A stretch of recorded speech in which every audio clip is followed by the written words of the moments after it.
And it makes sense because of the climate of what's going on in Atlanta. Snitching allegations coming out of these rapper camps. Allegations, some niggas be snitching, but go ahead. It do make sense.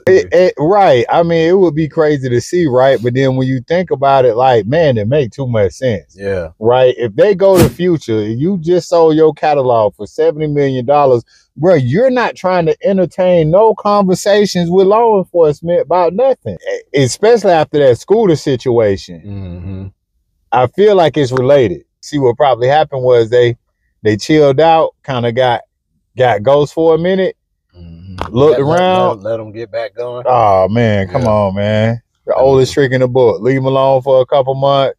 It's like, oh, man, ain't nothing going on. They're going to come back outside again. Oh, yeah.